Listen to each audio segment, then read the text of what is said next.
Live your life, boy. Ladies and gentlemen, welcome to the Conspiracy Farm, where we don't start the conspiracies, we just add the water. And now, your host of the most state-of-the-art, most informed podcast on the interweb, I present to you Pat Miletich and Jeffrey Wilson. Ladies and gentlemen, are you ready for war? Yeah, rear naked choke a Cocker Spaniel, bro. You know what I'm saying? Bro. Change the neighborhood up. Conspiracy Farm. Go. Check it out. Ladies and gentlemen, off to the races for another episode of the Conspiracy Farm for the archives. As always, Jeffrey Wilson riding shotgun with UFC Hall of Famer, Eater of Worlds, Trainer of Champions, Master of the Tango. Pat Miletich, how are we doing today, sir? You know, I'm doing all right, man. Trying to live in the world with a bunch of people that have no historical basis for their knowledge and their judgment and their emotional thinking.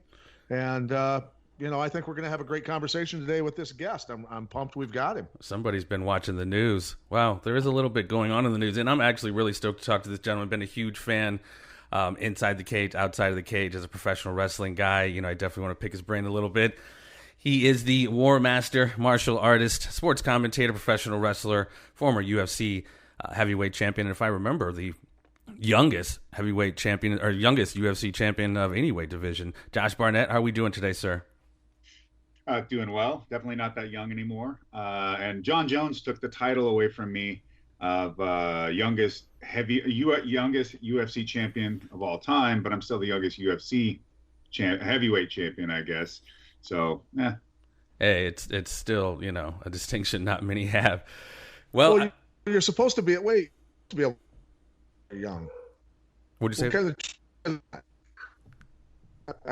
It's a joke, guys. It's a joke. No, you broke up. I'm sorry.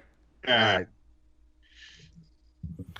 Well, just, you know, starting it off. I mean, I know, ladies and gentlemen, please bear with me because, like, again, a professional wrestling fan.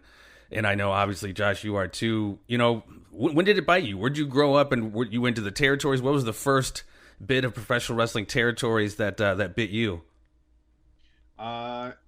I would have to say it would be WWF back in the day. I mean, that was the one that was the most available to people on cable or whatever options were available. I think I remember watching it on USA, but I became such a fan of pro wrestling that I would watch NWA, which would then become WCW on Turner.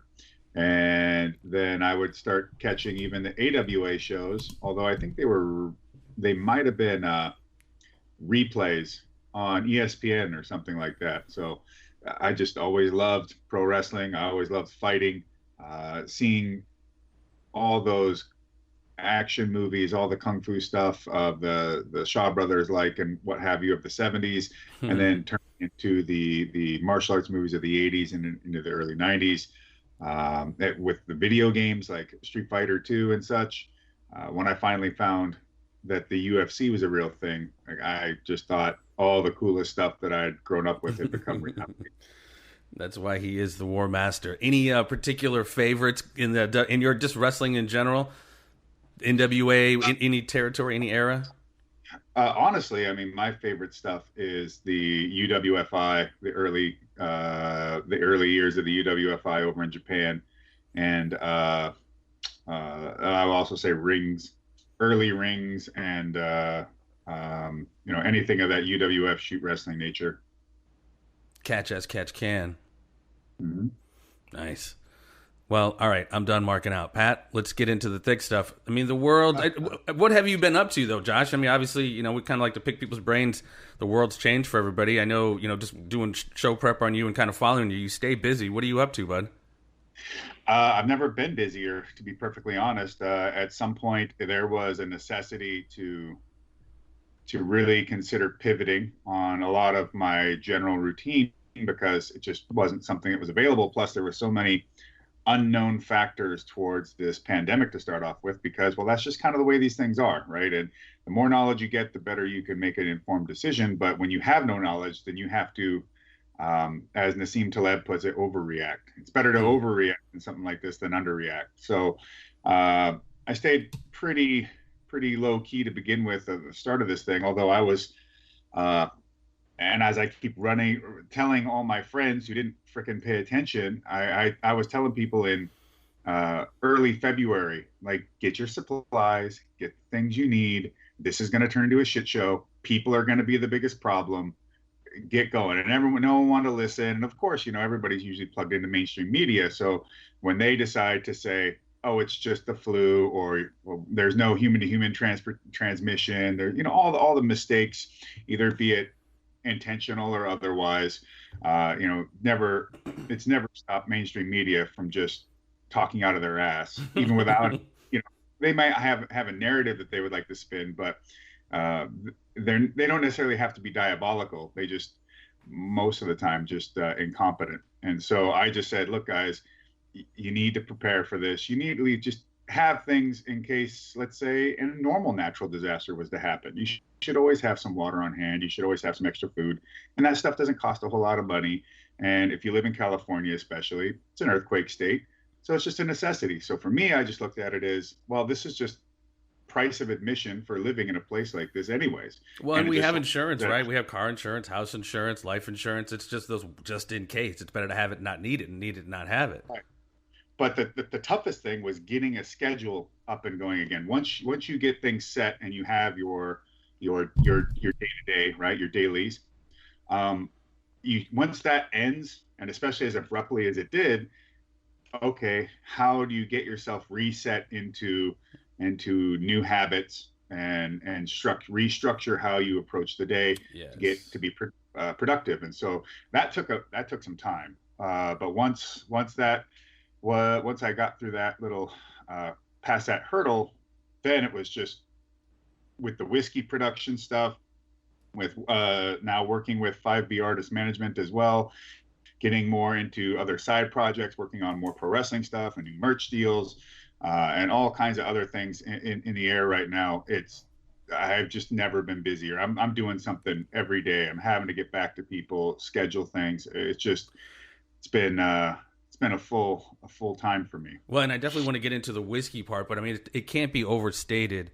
What you were saying about restructuring, we all, suicides are through the roof. People who, might be suffering from addiction, they're falling off because part of what keeps them sober and keeps them sane and just normal people is your everyday habits. So when that is squashed, like you said, resetting, if you will, to create new habits, new structure. I mean, that's been a very, very difficult thing for people. So, I mean, obviously kudos to you and anybody out there who is just kind of struggling to get back on task or to stay focused. That is a huge part of it, is the discipline of restructuring, what was, your daily habits. True. There is absolutely something to be said for discipline and structure and creating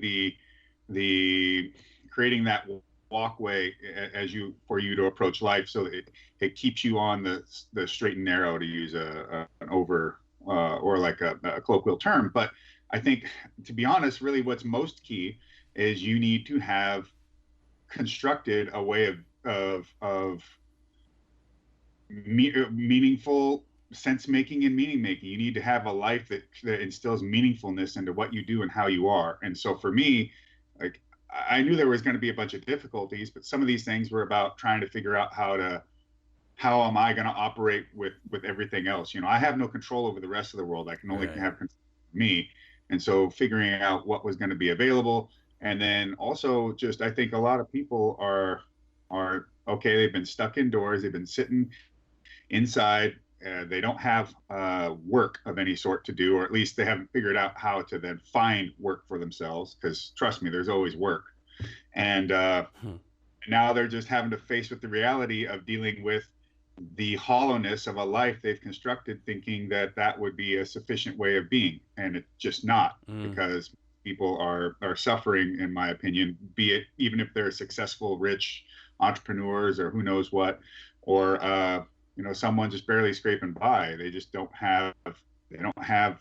there's such a crisis of meaning anymore that people are finding that all these shallow elements to life that they've put so much stock into will not carry the load for them, aren't insufficient towards true happiness and meaningfulness. That's well, interesting. let's talk.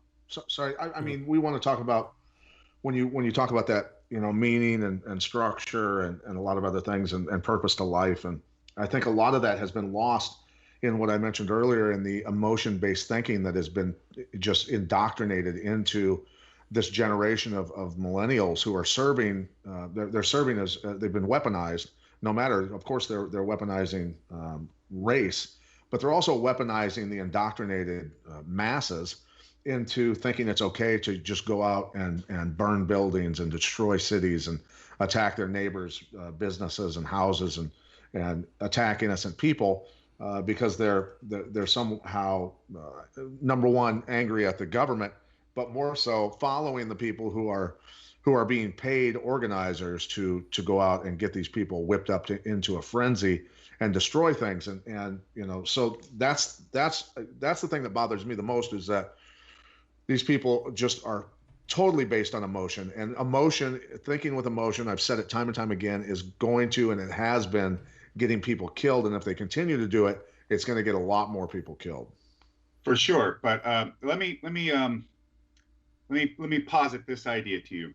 It's not just about thinking with emotion, but I would say that these people are in a religion and they don't know it, which is partially why it's so dangerous. The other thing is, I would say that most of the people caught up in these real ideologically bent movements and these things that are, in my opinion, being used as replacements for meaningful activity, meaningful participation in things. And if you read just the headline that's being that's usually put out there to propagandize you into doing whatever it is they want to do, and there's propaganda of all sorts everywhere for everything. It's always enticing, and it always makes it seem as if it's meaningful, that it's potentially putting you in line with the heroic ideal, like like you might read from Joseph Campbell, all these things. But the other thing is that Nietzsche already talked about how this is going to be the case back when he wrote about the death of God. And the thing is, these people that are so caught up in ideological causes and movement and meaning making from these greater external apparatus really are the same people that would have been the most religious. They would be the religious zealots. They would be those that would be within the most hardened churches. Sure. They would be the people that I used to have conversations with about religion and spirituality and be like, okay, I'm going to argue about the objectiveness of it. I'm not going to argue about whether there are truths or whether that's useful, or, I can go into a whole metaphorical, metaphysical thing about why religion is awesome and why there's things to take from it, because it is the thing with most, that has most access to the oldest human psychology, knowledge, behavior, and also on universal concepts that seem to go across space and time and cultures, and how you can see the more that we're alike across the world than we are different. Yes. But when people would argue objectively with me, then I'm like, well, okay, there's nothing I can do to change your mind, because you don't want to hear anything I have to say anyways. Yeah. Right. So, well, and the participation trophies for this activity could potentially, and probably will, end up being 2 to the chest and 1 to the forehead, unfortunately. Yeah, quite possibly. And it's really, there's a lot of, and I've said before in another place that the people that are upset with the government, I think that we as an entire nation, or the West at large, knows that there are problems with how inefficiently run and how unaccountable a lot of our state systems are, and our bureaucracies have grown so huge that a giant bureaucracy is always going to be tough to be efficient, because it's just too many moving pieces. But it's also in the benefit of bureaucracies and of the politicians that work within them, or like I like to refer to them, the managerial elite, is to make more administrations, make more focus groups, make more subdivisions and things, because bureaucracy getting bigger gives them, now potentially, if I'm Joe Blow and I'm on some council somewhere, from a city council all the way to some sort of federal council, if I get to be a part of another committee, or I can create another thing like, committee for homelessness issues, then you get to add maybe, you're the president of that, as well as being on this civic council and on that. And then you can go ahead and continue to add more titles to your name, and then create, look, I created this thing gonna, it's called the Save the Kittens Foundation. It's like there's nothing but in it. It's never a boondoggle or a waste of money or inefficient or just a personal vanity project. And the thing is that people will always do what they're incentivized to do. So if people are more incentivized for their own self-interest than to work in or to work for the benefit of the populace and the citizenry about which they're supposed to be helping, well, then of course they're going to do that. They don't even have to be evil people necessarily. Right. It is easy to see people do what they're incentivized to do, and it actually takes a person to be really self-aware and really somebody that is unafraid of having to accept all the things about themselves that are good and bad, to be able to be like, okay, I can't do this for various reasons because this goes against what my job is supposed to be towards those who I gave my word to. And when you talk about incentivization, I mean, obviously, like Pat was saying, you got a lot of money. This Act Blue and this BLM is hundreds of millions of dollars. Obviously, there's a huge financial incentive to kind of create a lot of this chaos. It's interesting you said these kids are in a religion and almost they don't even realize it. What do you see them as wanting? They state they want to burn everything down. They want to take down everything that symbolizes America or the West, as you alluded to. What do you see as kind of the end result of this weird incentivization to not just financially from the upper levels, but down below these foot soldiers who are just, like Pat was saying, burning stuff down, creating chaos? Like Kenosha was in flames last night. What do they want? What are they going to do? What's the incentive here? I think a lot of them would be like Yuri Bezmenov refers to as the useful idiots. Absolutely. Yeah. All it, but I think that they've had a lot of parts. They've had a lot of their human characteristics weaponized. Yes. And as you get involved with groups, the more excited, more incensed, incentivized, or incensed and invigorated the group becomes, the more people want to get into the group, the more the people within the group becomes, and it's a kind of a viral concept. And I think Edward, if you want to get more into that, you could look into like Edward Bernays, yes, especially the stuff on group psychology. But I think a lot of these people understand that they want things to be better than they are, and even if they can't put their finger on it, even these some of these radical groups always have to start with at least some piece of truth. Otherwise, it just all completely falls apart. And it's usually the idea of taking a seed of truth and planting a forest of bullshit. And that forest of bullshit is the narrative that you want to instill into people and how you want to use it. And even some of these people planting forests of bullshit from the upper, even the highest level, they might truly believe that kind of stuff. Well, it's interesting you say they want to replace this with something better, and some of them, even like at the top of BLM, stating unequivocally, we're trained Marxists, as if Marxism and Leninism and communism, that's worked out so fucking well throughout history. Well, of course. Well, people like Patrice Cullors and her ilk. Yes, I mean, I would have to assume that they really do believe in Marxism and neo-Marxism. I forget which one of it was understudied under Angela Davis, so who's another Marxist, but more in the neo-Marxist sense of like Frankfurt School kind of stuff, right? With all the little postmodern elements added to it, which is a really useful tool for arguing your point, because if you can use postmodern deconstruction, and destruction of objective reality, you can just start positing all kinds of things in there to your own benefit. Right. But I think that someone like that, I would, and maybe somebody you could call them like they're diabolically planning, but I don't think so. I just think that they're, something about the ideological position of some of these philosophies, just it spoke to something within them, and they are genuine about it, which can actually make things even more dangerous. And people realize that we could be doing a lot better, but I think it's hard for generally the average citizen to get outside the paradigm of how everything is described to you, what the history of all these sort of things are, and how things are really working.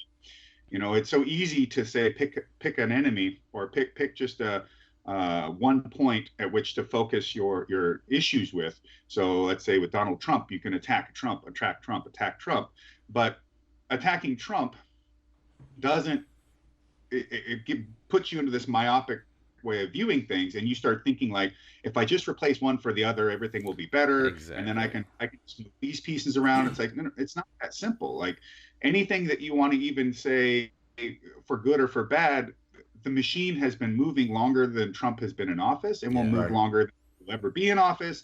And he can't change it for the better or for the worse enough for either side to fully. Too many people are playing checkers when the game is chess, and not kind of. Yeah, there's a lot of, and it's been going this way for a long time. You know, my general argument to people is that, you know, it only takes a little. Just a little digging around to see that people have been talking about the decline of the West since the turn of the century, or turn of the 20th century, and even slightly before that. So if they were able to see, very bright individuals were able to see that there were certain problems starting to embed themselves that would eventually turn into something worse. I mean, just because some of these things don't come at you like Mao destroying the four olds during the Great Leap Forward, but instead are like a slow degradation. And I would say that technology has really slowed things down and allow us to live in a bit more of a Brave New World sort of scenario where the luxuries and a bit of, a push towards fulfilling our more hedonistic senses and those dopamine hits that come from it. And I mean hedonistic in terms of anything you do in like a pornographic sense, like even social media and consumerism, and you do these things because they scratch all those like real base surface level itches in our person, which we're all and all of us we're vulnerable to these things. Like nobody's special in that regard. Well, and it's never that hard takeover, like, Stalin, like you said, Mao. It's like what Yuri Bezmenov was saying, this ideological subversion that takes decades. And you're talking about, hedonistic, that's pretty much the demoralization of kind of where we're at right now. And so I was wondering, like, all these people, who are doubling down on this ideology that's killed freaking more people than, Stalin, Mao, Pol Pot, I mean, you name it. And it's just so weird to me how they don't get how the Bolshevik Revolution played out, the Red Brigade or whatever. When they're done with the useless idiots, historically, what's happened? They've never put them in power. I mean, Stalin was so fucking or Lenin or one of the two, so paranoid. He took out his whole inner circle just to make sure no one would. Yeah, I mean, so it's like, how do these guys know? Like you said, I think some of them actually believe, in the value of socialism, communism, etc., Leninism, Marxism, but it's just never fucking worked.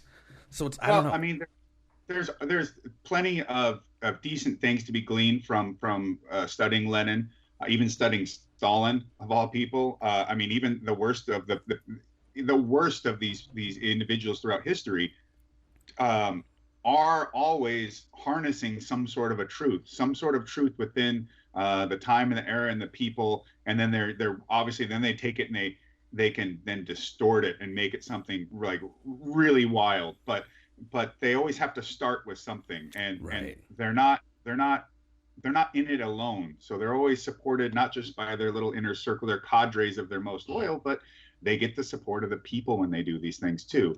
And so it is just our human nature, and it's always a bad idea to simply discount these things cheaply, because that's how you don't see it when it comes back around. Yeah. But it's also there's also a lot of the idea of utopia ideals are attractive to people. We would like it for a utopian potential to arrive. And Marx talks about after late stage capitalism, and then you go into like this you have socialism, and then you've got this point where people have to force. Okay, you have your revolution. This now you create this new sort of dictatorship for a second, and then but the whole point is that the dictatorship is supposed to be of these Marxist leaders and thought leaders and intellectuals, and they'll get everything going, and then they will just abdicate their positions. But it's like, that's never going to happen, dude. I mean, it's like you don't understand human nature whatsoever. You understand it in one sense when making claims against the dangers of consumerism and capitalism without the proper orientation.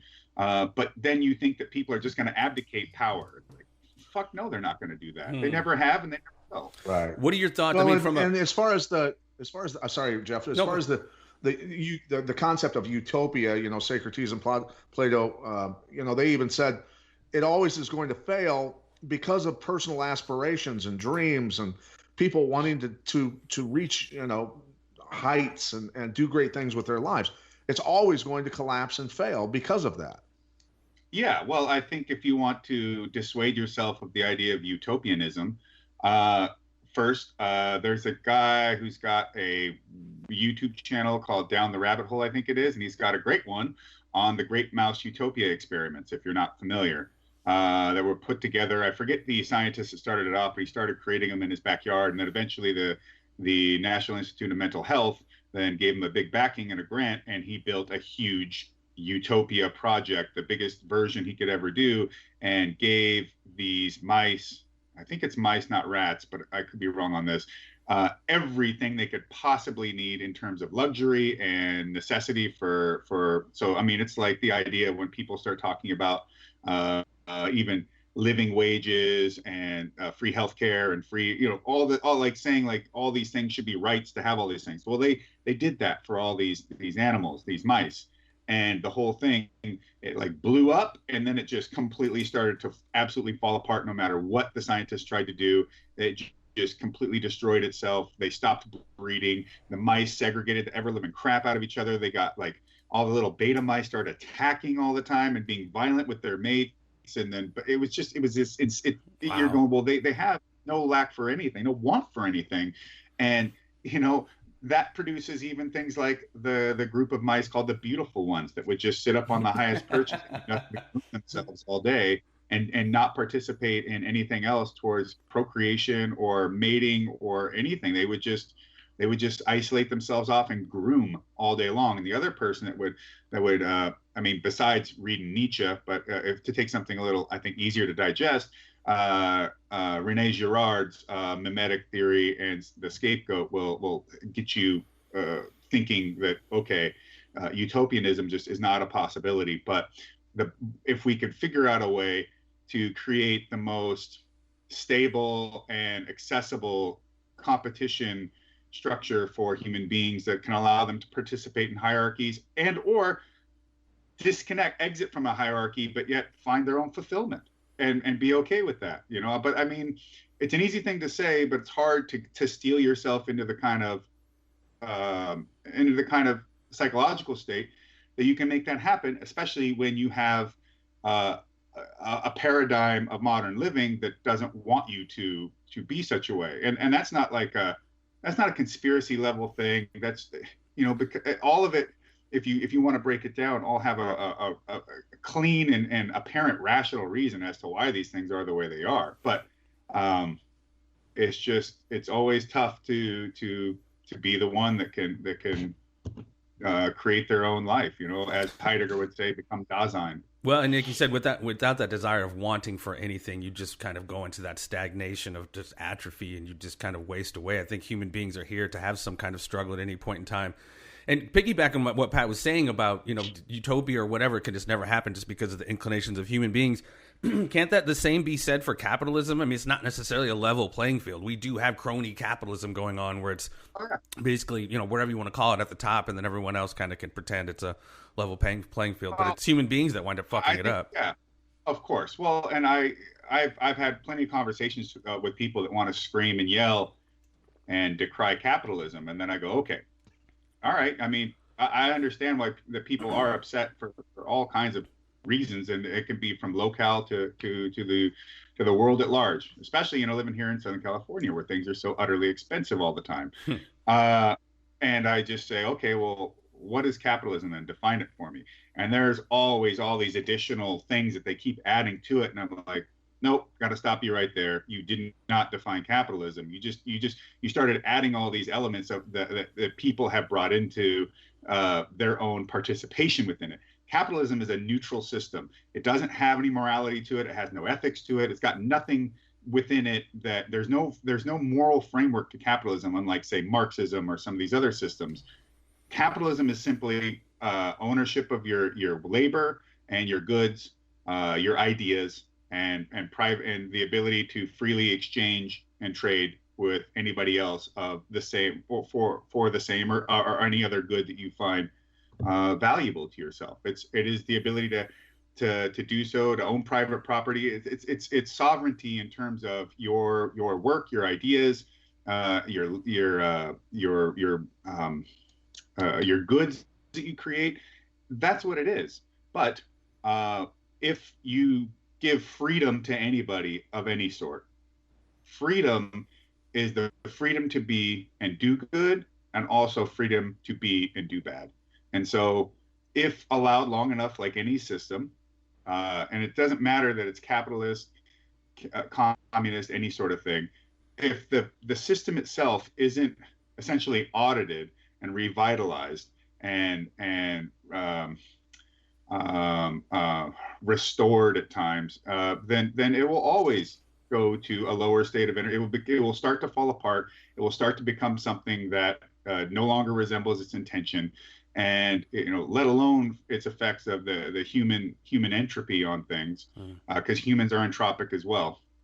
But as people start getting into their comfort zones and seeing how they can get the most out of it for the least put into it, and how if they can separate themselves from outside sources affecting their ability to have power and wealth.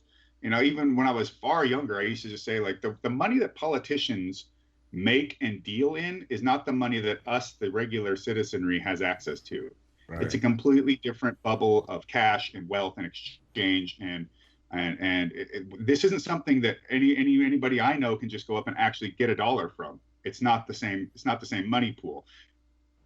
And why would they want to have it be where it includes everyone? Instead, why not just narrow the field down to a more known marketplace and where the risks and rewards so much easier, and you've got less competition within it. Well, and that further lends itself to kind of not the fraud, but kind of the illusion of capitalism, or the fallacy of a free market. Because, like you said, it's kind of a Goodfellas club, keeping the smaller guys out. Well, they're always going to want to do that because that's just what humans do. They want to, and you couldn't really blame them in just principle, even though I would say that especially when you're dealing with politicians, like some of that stuff is literally death penalty level, in my opinion, because you're not in office to make power and money. You should be in office to serve the populace and the citizenry. Right. And if you're doing the right job, well, we shouldn't hardly even know you're there. And by finding ways to incentivize wealth gain to politicians, you're only incentivizing what we have right in front of us. It is, and I say this in that humans are always going to do this. So I love the theory of totally free markets, but I don't believe in them because I don't believe in the ability to keep human beings on task. Right. So there has to be some sort of framework. There has to be some regulation, but then there's that balance. If you're not auditing, if you're not going over these systems sincerely, that regulation will then turn into some boondoggle that just gonna reward one and hamper the other. I mean, it's just the way it is. Right. And i.e. internal investigations, but the latest case of some massive corruption, of course, some senators on both sides of the aisle selling off millions of dollars of stock. And there was an internal investigation, of course, and none were charged. And we never heard anything more of it, where they were privy to the lockdown and what was going to happen, what was going to come. And, I want to talk about the financial part of this, because this, in my mind, and many people think that I'm completely insane when I say this, but Jeff and I have been saying for a long time, for well over a year before this lockdown happened, we knew I was watching bank stocks, I was watching other financial metrics, along with the moronic QE programs that were going on since the 2008 collapse. And I said, this is going to be the biggest financial collapse in human history. And at the same time, on one of our shows, we're talking to Diliana Gutten-Schaiba, who uncovered the 25 biological warfare laboratories we had encircling Eurasia with the ability to create viruses that attack specific DNA, with scientists who have diplomatic immunity. And then this all hits. The minute it hits, Jeff and I are both going, holy shit, this is incredible. They're covering their asses for a financial collapse with a virus and locking everything down. And most of the masses, the vast majority of people, are thinking it all collapsed because they were trying to protect us, right? Well, I mean, the thing is, I'm not much of a conspiracy-minded person, but I always sit back and I go, well, what's the probability of certain things, and is there any plausibility? And could creating a financial collapse create a reward of sorts? Yeah, I could see a plausible case where it could. Sure, they just robbed the middle class of trillions of dollars and put us in the poorhouse, right? Well, although, I mean, I tend not to think of things in the idea of, oh, well, okay, this billionaire wanted more billions. I'm like, when people already have near unlimited money and power, they generally are more concerned with maintenance of unlimited money and power, not creation of, I mean, it's already unlimited nearly. It's already up to its level. I tend to think it is more of, if there was anything like that, it would be probably a system or group idea. So it might be like, okay, well, a coalition of countries maybe decided such an idea, or one country, or even just simply, okay, think of instead of Occam's razor, Hanlon's razor. So don't attribute to malice what would be summed up by idiocy. And so maybe people just straight up fucked up and did something dumb. But okay, the action has been done, and now there's going to be all these reactions to it. Okay, well, now that it exists, let's now ride that wave in the way that we think is best for us. I mean, and that would be just more human nature in action, without an intent of like, oh, I wanted to set it up, but this is what we're dealing with, so I'm gonna fucking maximize it. I don't know, I mean, there's so many weird little things that happen on in the world, and there's so much synchronicity that I think occurs that isn't even purposeful. So it's really hard to nail some of these things down. But I think it's always at least worth having the Machiavellian outlook towards things, because if you can at least consider that human beings will do what they're incentivized to do, including if that means something that is going to negatively affect others, even if by just nature but not by intent, then okay, that's possible. What about how could someone do something bad that it would be incentivized for them to do so? Like all the ways that they might do something terrible, and what would they gain from it? And could you then look at what those outcomes could be, and then scale them on terms of, well, what would be the limit at which someone would sell out, so to speak? Like, okay, they wouldn't be willing to kill this many people for this, but maybe if they would kill this many people, if it was this much of a reward, like where is their threshold? And something as simple, something as primitive and simple as feeding their family. Yes. Well, you brought up Brave New World not too long ago, Aldous Huxley, written, I think, in the 60s. Are you not seeing any of the hallmarks of what was kind of written in that book as far as this new technocracy coming along? Yes, 100%. And I think we're still, in my opinion, more Brave New World than we are 1984. I think we have elements of both, but I really think we're Brave New World. I think that in general, it is the subjugation through luxury that has really weakened the modern individual. And there is 1984 inner party, outer party. 2 + 2 = 5. I mean, you can go read James Lindsay's thread on 2 + 2 = 5 on Twitter if you want to get into a master dissector of postmodernist critical theory stuff, as James Lindsay is on there. And also there's an amazing YouTube account that I suggest anybody that's into self-development and psychology and philosophy, and it's called Academy of Ideas on YouTube. And he's got a wonderful video about the parallels of modern society with Brave New World and with 1984, and why we're more Huxley than Orwell. And I tend to fully believe it. Well, the video of Aldous Huxley basically saying, slavery by consent, how, through these, mechanisms and luxuries, we're going to begin to enjoy and demand our enslavement through these mechanisms. If you take them away, then it's just going to, and you see that. I mean, that was in the 60s. You see, people, I don't know about you, but people would just rather text than call or email, or, everyone's face is down. There's no real engagement between human beings anymore. And it's like, that's almost, they would prefer that than, human interaction. And I think that's by design. It's easier because there's less potential for conflict or confrontation. And I don't even mean conflict and confrontation in its most and to the point that taken to its furthest degree, which, would be violence. Violence is still the gold standard for everything in human existence. Violence is at the bottom of all human interaction, and it always will be. But when that's that, but that is like I said, that's when everything has been exhausted and got to its worst levels. But you have conflict when you just simply have a disagreement of anything, which it doesn't have to be acrimonious. You have there's a little, the unknown could include conflict, or it just that, okay, meeting somebody on the street in a position, okay, well, I'm watching a blind man try and cross the street. And he's just really unsure, and they don't have the little beeper, and I don't know what the problem is, but he's really struggling. I'm driving down Sunset Boulevard, and I see this guy, and he's you can tell that he is not sure, and he's tapping, and he's trying to find his way, and everyone's just walking past him. Everyone's ignoring him, head in their phones, ignoring him, like whatever. Wow. He's living his own life. I don't want nothing to do with it. And eventually, I see him, like this blind man, just say like, well, fuck, I got to get to where I got to go.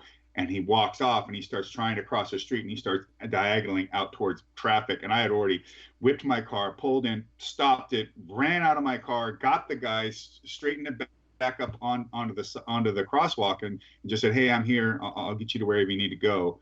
And got him pointing in the right directions. And he didn't really speak English all that well, and my Spanish sucks. So it wasn't like I was going to be super useful in that, and purposely, that's my fault. I need to be better at learning more foreign languages to better get more out of the world. But in any case, I get this guy going to where he wants to go. But even when I'm helping this guy, no one cared, no one looked, no one stopped, they're not interested. They're not interested because they're not paying attention, but I think they're also not interested because everyone's thinking about, like, don't add any more burden to your life. Yeah. Don't risk the difficulty that comes with really having to make real personal interactions with people. Everybody loves to, give money to the poor, but they don't want to help the poor. They don't want to give the tools to somebody to get them out of whatever position they're in to wherever they want to be, or even to tell them, like, you know what, maybe you're financially poor, but what you've realized is that the idea of being financially rich is actually really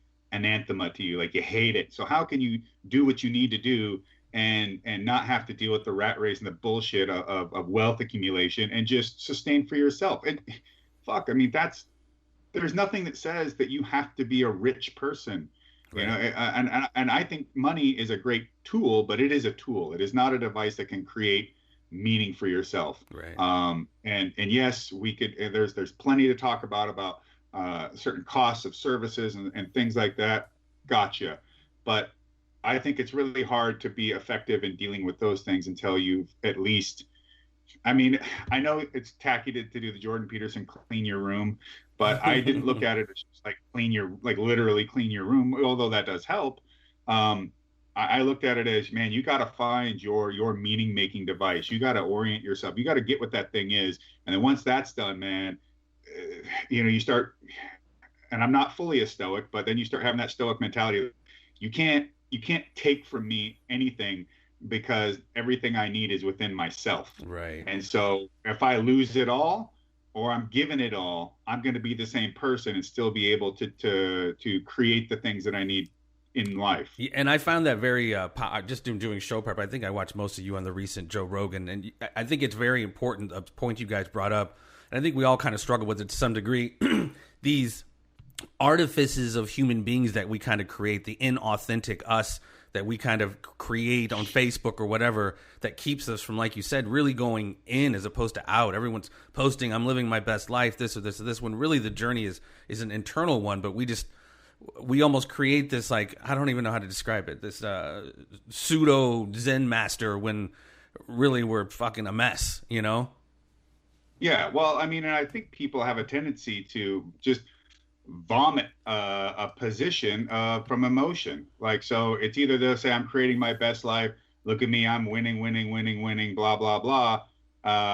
Standing next to a bunch of material things that don't really matter that much, right, and what have you. But then you'll have the flip side of it where people are mental health, anxiety, depression, so on and so forth. Look at me, I'm wounded and inert, and I need to be looked after. And it's just one side of the same coin. It's needing the world to recognize and listen to you, and to try and point you out as deserving more than the next person.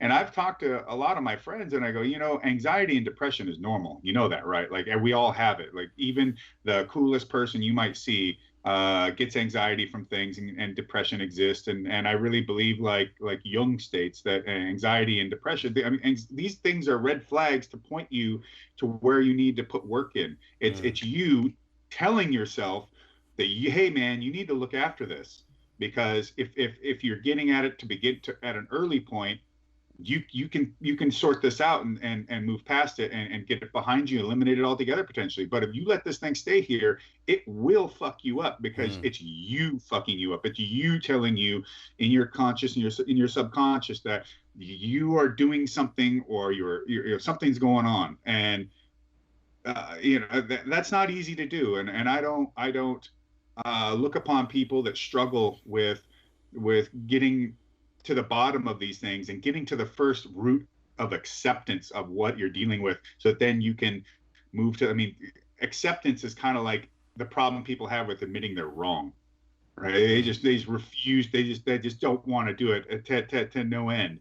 And it's like, but until you can get to the point of being like, no, I'm wrong, or I accept that this is wrong about me, or this is a problem, or this isn't working how I thought it was, like being able to nakedly stare it in the face and deal with it what it is, that's the only way you get to move to the next point and get past these things and create, either remove that weakness from your armor, or, build around it until you can find a solution. So it's like, all right, I'm going to keep this isolated away from the things I need to do. That way it doesn't impact me. And if it does pop up, I know what it is. I know what it's going to try and do. I know how I react to it. And so I can implement some systems to try and mitigate that, until I can go back to work on it and take care of it. These are not easy things, and it won't be the same journey for every person. It won't be the same issue. And so, everybody out there should be doing as much as they can to work on themselves, and finding that trust with their closest kin and kith, and, to create those connections, because we're able to help each other if we're sincere about it, and if we can actually trust in one another. We can find that, we will find that common ground if you want to. Well, and it's with these times being what they are, it's almost forcing a lot of self-diagnosis for people. It's like, when you're at home by yourself, whether you're physically or metaphorically looking in the mirror, whether your inner thoughts, it's getting away from a lot of people. But a lot of people, again, I said this from the beginning, it's as well as a social, financial, political reset. This is a time for people's kind of spiritual reset as well, because like I said, it's kind of forcing this kind of self-diagnosis. Before we let you slide, I did, we all see what's going on in the world. The world is completely indescribable or unrecognizable from 6-8 months ago. Fucking Kenosha, Wisconsin, of all places, just ablaze. We're seeing, like Pat was saying, just all of this, random violence, and just the shit's gone crazy. And even before this popped off, the seeds were planted back in 2016, in my opinion, of the potential for Civil War II. And that was just based off political divisions. You can see how visceral it was. Now, you compound that with everything else that's going on right now, COVID, racial stuff, etc. How likely do you see something like that going down? And obviously, when I say Civil War II, we're not talking about symmetrical lines of troops, etc. It's going to be brush fires a little bit of everywhere with guerrilla warfare, etc. In my opinion, do you see anything like that going down? Yeah, I didn't. When people used to talk about it early on, I'm just like, we don't have the stomach to do such a thing. We're incapable of being those people anymore, for bad or for good, however you want to weigh that. But and the more I got into researching things and doing the reading, the more I've seen that it's not. This has been decades in the making of putting these kind of ideological positions in the world, just waiting for enough momentum to then institute it. There have been people being indoctrinated and incentivized through grievance through the academy and other things. And, you know, I tried to point things out to people, like with the whole Brett Weinstein thing out at Evergreen, as just like, this is such an obvious example of things that maybe other people have a harder time understanding, that have not done all the philosophical reading that I have. But okay, this is plain as day, yeah. And people still, it's just the universities, it's just this one play, it's just. And I would say, you do realize that, one, things like this are never made up out of 1 week or 1 day or even 1 year. This took a lot of time. This took a lot of time for even the people that are pushing these ideological positions onto people. It took them years to develop the arguments and develop their way of presenting these things to bring the people into the fold. And then I say, well, okay, look at this. If that's the case, then these people that are getting pushed into this, and you've just never seen them react in this manner, but you can bet that people of this line of thinking have been, as college graduates, picked up by HR departments, picked up by corporations, ending up in the PR departments, ending up here. And then, you know, you get Gillette ads talking about how men are toxic instead of how things are good. And we more naturally respond to negative stimuli. I mean, that's been proven, especially when you start looking through the way the news reports and even tests done on how the brain reacts to negative information versus positive information. And the media knows it. I mean, I guess you should, you know, again, more Edward Bernays, and also probably look into the book Public Opinion by Walter Lippmann. So you start figuring these things out. So our natural proclivity is to go with, okay, there's a crisis. There's always a crisis. There's a crisis. There's a problem. There's an enemy. That's going to get you motivated to actually do something. And in an evolutionary biological sense, that makes sense that we would be more responsive to negative stimuli and potential threat than it is to say, you know, instead of saying how horrible something is, why don't you say, like, how capable we are, like how much. I mean, if you look at some of these, I'm not going to call them protests. They're definitely right. There come to be anything peaceful protest. There's a mechanism through the entirety of it. But these people are so energized.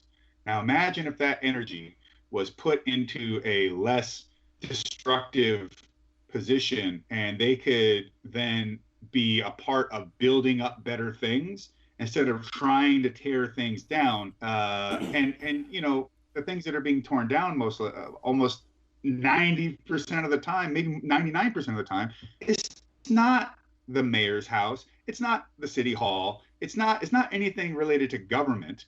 It's always just the Gucci storefront, or the Target, or a furniture store, or a used car lot. And it's like, what do these people have anything to do with any of this? But then it's just like, you go look at the looting videos, and people like AOC want to put more ideological spin, and like, oh, you know, feeding your family. Like, these people aren't grabbing things to feed their family. They're just grabbing luxury items because they've been programmed to put their meaning into dumbass, shallow, meaningless stuff like a bigger TV and these sneakers and this thing. And it's not racial. In that sense, everybody is thinking like this by and large. It's because we're all living into the same paradigm, and you can have your cultural differences and your in groups and out groups, but we're all living under the same paradigm. And if you're buying into using consumerism and disposable consumerism at that, the kind of consumerism that says, hey, don't fix your printer, just throw it away and buy a new one all the time. Always just throw away the thing and buy something new instead of having something that lasts and something that's rebuildable. What do you think people are going to do when put under stress? And especially, and you can argue about if the stress is 100% accurate from how it's being depicted. If it isn't, to them it's real. To them it's real, and there is real stress that all of us are under all the time. Even if you think that if you give that stress a different compass instead of, you shift that stress over and put it onto something else. The stress is still real, even if you didn't really get to the root of why it was there in the first place. Right. Like I said, like having a lack of a proper meaning-making apparatus is going to leave you in a vulnerable state to a lot of things. And, I'm here to say it's not necessarily your fault. Like, this is the way these things are constructed. This is the way the modern West is constructed. This is the natural end state of living in this society without having those meaning-making apparatuses at your disposal. And this shows us, I think, throughout history, I've talked about it before, is, there have been four groups that are the most powerful people in the world. And I'm getting to a point with what you're talking about, this materialistic mindset. With the first most powerful people in the world were conquerors, then it was religious leaders, then it was presidents, and now it is the CEOs of these multinational corporations. And it's all about farming humans, right? And that's really where I think all of this stuff comes from, commercialism, and just have to have this, have to have that. You talked about the Gucci's, this, that. And I think that's why we are in the position we are now. Being pushed with a concept of not only of Rousseauism, but they're also being pushed on with the concept of Hegel's historical dialectic. And it's like, no, not all movement is progress, guy. I'm sorry. In fact, I've had the argument with people before, or at least I've made the argument, I should say. Most people don't argue with me about this, of all things. And I'll say, if you're a farmer in Guatemala and you get some NGO down in your spot telling you about how you're this, you're poor, you don't have these things, you don't have Buffalo Wild Wings and Xboxes and fucking all this stuff, and then all of a sudden, like, you should just pack up and go to the land of milk and honey, and your whole life will be better. And it's like, well, there is something to be said about having a higher tech environment at your disposal, 100%. There's something to be said about having systems in place that can accurately and efficiently do things for transportation. I know, right? Am I talking about America? I know it seems like a fucking pipe dream, but let's just say in comparison to maybe their situation specifically. Right. So I'm just saying that they don't have to be from Guatemala; they could be from anywhere. But the idea that you are necessarily like that person who's living in an agrarian and they're living below our poverty line somehow has a less meaningful life than the person that's got all the trinkets and knickknacks and bullshit, and makes more money over here is an incredibly arrogant position to take. And the thing, there's no way you would have to get to know that person and see how they live their life. And you know what? If all they ever did was live a very simple life, if that's what suited them and that's what was meaningful, and they had their kids and they provided for themselves and they were part of their community, I don't care if that person never invents the cure to cancer. There's no guarantee that I know that person could invent the cure to cancer.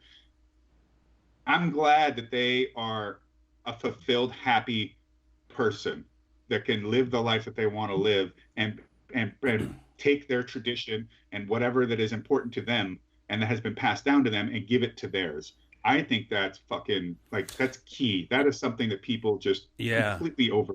I've met a few friends, man, even one that served in the Peace Corps, and just people who really traveled the world, mostly third world countries. And something that they said that they got almost out of anything is the genuine joy they saw in so many of these families. I mean, you can't miss what you don't have, right? So they just had just the essence, and that was enough for them. Where it's like over here, we're losing our minds if we don't have the newest iPhone. But I found that very fascinating, that true, genuine joy can be found even in these poverty-stricken situations, because like you alluded to, it's not the journey's not an external one, it's an internal one. So it's weird because, like you said, our paradigm over here, just Western, is so externally driven. Fascinating. And hyper individualistic, and I am definitely someone who thinks that the sovereignty and the necessity of the individual is incredibly key and important. But we don't live by ourselves, and we have to learn how to be the individual that is made of the stuff that can be a part of the greater community at large, whatever that is to you and however large that becomes. And also and I'm a person who's traveled the world quite a lot myself, and by seeing somebody living, especially a more simplistic, or what you might think is a more mundane life, but seeing them with an infinitely higher level of happiness. Right. You then have, and really I say happiness, but I really more mean meaningfulness. I think meaningfulness is far more important. But the thing that it should inform you isn't even simply like, I'm living my life wrong, now I need to be an agrarian farmer. It's like, no, that's not the thing. This person is not that different from you. Okay, they probably all have all the same potential for trait characteristics as anybody else. Doesn't fucking matter what their race is. Doesn't matter where they were born. There's going to be different cultural influences, but at their base, they're made of the same biology as you are, and you are as capable as they have been in creating that for yourself.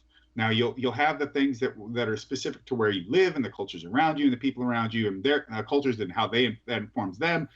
Got it. There's always context and subjectivity to your specific position, especially considering, as Heidegger would talk about, your thrownness. So what you're born into. Like, okay, I guess I'm pale and I've got blue eyes and whatever. I burn easy, but I'm kind of strong. I'm sort of fast. I can do that. Whatever. Oh, my parents are middle class and blue collar and all the things that will just, oh, you had no choice in picking that. It's just the way it turned out. Thrownness. But you're still human beings, and you have more alike than you have disparate, more than you have different from each other. And if their ability to create meaningful life is just as possible as for you. So the takeaway should be like, hey, other humans can make it happen. I can make it happen. And from them, talk to them as much as you can. And again, get to the root of how they view the world and how they construct the world from that viewpoint. And see if you can't take what's important about that and then bring it into your life and then bring it into other people's if possible. And it is so sad because I say it all the time. We do have so much more in common than we do different. And it's almost like the cure for cancer. There's no money in the cure. It's almost like there's nothing. They don't get anything out of getting us together. It's more the divisions that, the ordo ab chaos or whatever. But I do wish we could see that, especially now, man. I mean, we are so being, the old ancient tried and true divide and conquer. We're just falling for it. And it is so sad because they're weaponizing our differences when in fact, a natural disaster. You don't care if the dude saving you has a fucking Trump hat on. It's just another human being saving a human being. And it sucks because only in those kind of dire situations do we tend to transcend that shit and not give a shit about it. And then once we go back to the calmness, we go back to our extreme tribes and then let us be played off against each other. And it's sad because I think like Pat was saying, it could look at it this way. It's like, I'm not going to go and do like a thorough examination of somebody before I decide to help them if they need help. I'm going to help. There was a guy who's I was going to deposit a check at the bank and I see his car's pulled over. He's got his hood up. Initially, I'm like, well, maybe that doesn't really mean anything. I mean, he's not in a parking zone, so that's kind of a pain in the ass for him. It's LA. So it's all you got. It's like it's like reading Heidegger's Being in Time to figure out where the fuck you can park at any given moment in LA. But so I see this guy and I'm looking and I'm getting the notion like he's actually really having a hard time with this. And so I just walk up and I go, hey, what seems to be the problem? What do you need done? And he goes, I'm not sure. He goes, I think that my throttle body is stuck in this and what have you. And I can get the car started, but it'll idle a little, but I can't get it to go. I'm like, okay. I go, I don't have my tools on me. So I'm really limited in what I can do to help. And you know what? I'm going to go to the bank and drop this check off and I'll check on you when I get back. And I come back and he's still sitting there and I go, okay, well, hey dude, obviously having your car here, if you have to leave it or you have to do anything, you're going to get some fucking crazy ass ticket from all the wonderful profit policing of LA. And we need to get your car out. At least we can get it to a parking meter. So, okay. So what I did is I go into my car, drive it forward from my parking meter into the red zone. So it's still got time on it, add more time, max it out, push this guy's car, get it into a parking spot. And then I thought, well, what is the only truly effective thing I can do for this guy anymore? And I took a little video and put it out across social media to just, hey, this guy's stuck here, help him out, see if you can't get him back on the road or figure some other solution for him because, the guy's got places to go and things to do. He's got a car, but He's just in some trouble. So why don't we try and help him out? And I didn't look at the guy and think, what's his race? What's he wearing? I really didn't care. Yeah. And I was there to try and take somebody from having a spot where they're going, man, what the fuck am I going to do today? You know, oh man, I am really stuck. How do I get myself out of this jam? And saying like, you know what? Not everybody in the world is just a selfish piece of shit that only thinks about themselves and actually wants to try and see people have some help when they need it. And maybe that person at some point will come across somebody else in trouble and help them out. You know, to reverse the idea of flipping out your phone and just filming everything in life and being a viewer and being like, oh, sucks, glad it's not me. And instead being the person who keeps the fucking phone in their pocket and shows up and backs other human beings because, you know what, I don't know who you are, I don't know what you think. We can get to that at some point, but right now I see another human being that needs my help, and so I'm going to help them. Yeah, good shit, man. We need way more of that, man. Way more of that. Shit, I know I wanted to get to a couple other things, but I don't want to keep you too much longer, my friend. You got a couple more minutes? Yeah. Yeah, I just wanted to ask you about the whiskey, man. I mean, obviously it's done well for you. It sounds like you've always been a connoisseur of the whiskey, Warbringer. How'd that get started, and how do you partner up with those? Pat's seen me have a few whiskeys. In fact, I've seen Pat with a few whiskeys himself. Every time, if I've got a after party for my fight and Pat's around, he's always invited. He's been at every single one of them just about. So yeah, Pat and I actually have a super old relationship, funny enough. But the whiskey stuff, basically, I am a connoisseur. I'm into it. I really got into it when living in Japan. And I was looking to try and branch out into doing a whiskey line because it's, when we talk about how you orient yourself in the world, I mean, the way I look towards getting involved in any kind of product or what have you is it something that I can back? Is it something that represents me? Is it something that I'm willing to put my name on and truly support because I believe in it? Because if it's not, I have nothing. I have no interest. And so I was talking to these various distilleries, seeing what we could get done. And one of the owners of Sesame Creek, he slid into my DMs and was just out of nowhere and said, hey, we can conquer this thing, blah, blah, blah, all these fighters and their booze and whatever, but we could do something, that crushes it all. And I thought, yeah, you're right, but you don't know exactly how right you are. And so I went up there and I said, hey, I got to meet you guys. I got to drink the product. There's no way I can be involved in anything without doing due diligence. And I loved it. We had such a great conversation getting to know each other, me, David, Alfred, David being the head distiller. And we were on the right path. We were on the same page as far as what we wanted to get out of this project. And so from that was born the Warbringer Bourbon Warmaster Edition, which is a single barrel cask strength version of their Warbringer 98 proof mesquite smoked bourbon that's a blend.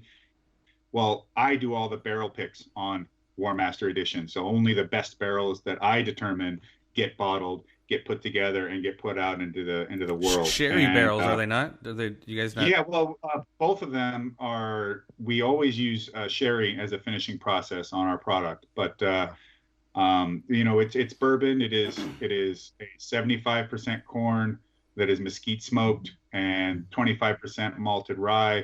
And then from that, we age it in New American oak, and then we finish it in a sherry cask. So with notes of dark chocolate and cherry. Yeah, that just sounds delicious, dude. Batch two has the smokiness and everything, but there's a big dark chocolate note on the nose. And then there's a dark chocolate in the finish, along with like tobacco leaf and a little bit of mint and white pepper, and what else was in there? Tobacco leaf and leather, and then you start getting that dark chocolate starts showing up again. I mean, like 86% like type dark chocolate, the dark stuff, and it's like coated in a slight cherry layer, which is very subtle. But cherry is a real common note you'll find in bourbon. And being that this is a bourbon mash, you start to find it as well. But I don't just and this is again the way I approach things. I don't just tell people to put some booze in a bottle and put my name on it. I do the barrel picks to begin with for the War Master edition, but even beyond that, I started working at the distillery, milling grain, adding, working, setting up the pitch, which is what is going to have all of our fermentation aspects in it. We're going to put our yeast in there. We're going to get it to a certain level of pH and a certain level of activation. Then we're going to add that into the mash, into the tank, and then we're being there to having to go through the checklist of checking the temperature on the mash tank, doing this, doing that, running distilling runs, stripping runs and finishing runs, and having the head distiller leave me to it. Cleaning the place, smoking the corn. I put myself into all of this. And I was telling a friend who was looking to buy some of the Warbringer batches that are out there. And I go, if you come across batch 6, which we all think is our best batch of Warbringer yet, as far as the blended 98 proof smoked bourbon is, that was a combination between me, Alfred, David, and Kat, Kat being our in-house sommelier, all sitting down and doing tasting notes and nosings and everything. So we made the blend. I'm a part of making the blend with that. Me and David sat down with batch 7 and we made the blend for batch 7. And I mean, if you go out and you buy one of these bottles, there's a good chance that either I filled it, put the label on, or use the heat gun to seal the whole thing up and put the seal tabs on top. Wow. So there's no way that you're getting this product without my personal touch being a part of it, because I'm just not about being a bullshit kind of person. Well, That's awesome. From the beginning, like you said, you weren't lying. You have stayed busy. That's really cool, man, to be so intricately involved in that whole process. I didn't even realize.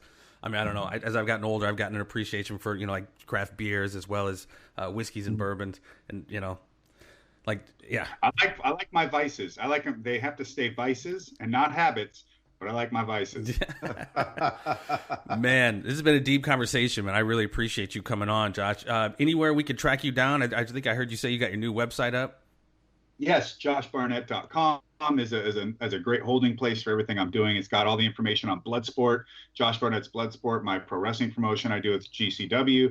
It's got stuff on. It's got old interviews and videos of mine. It's got a link to my Kings Road merchandise store, so you can buy my official stuff, which is always metal as fuck, and it'll have links to the Warbringer and whiskey as well. And we have right now we're trying to get a mailing list put together so that we can keep everybody up to date on when the new batches will be released, where you can get your stuff. And with War Master Edition, it's all sold out. We sold out all 3 available barrels that we could, and then we've pre-sold 3 more. So beautiful. I don't know when we're going to be putting more back on the market.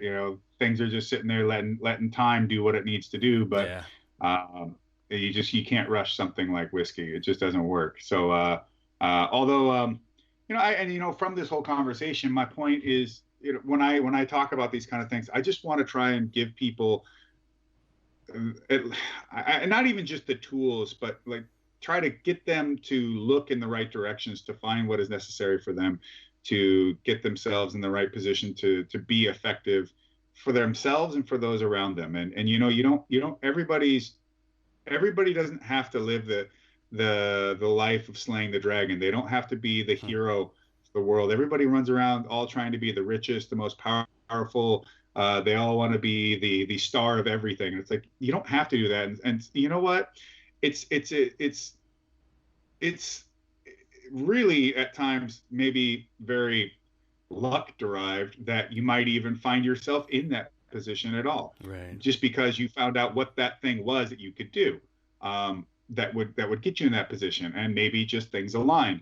Sometimes it's something like, hell, Pat didn't know what the hell he was doing when he started fighting. He just knew that he wanted to fight, and it managed to turn into something. And for me, it was very, very similar. I just said, it didn't matter what I got out of it in terms of the other things. I know people can seem to make a living, but I need to fight. I need to get in the ring. I need to look another man across the ring and go to war with him. That's all I want to do. That I can't figure out anything that is more fulfilling to me than that at the time. And it still scratches an itch in my deepest sense of being in the world.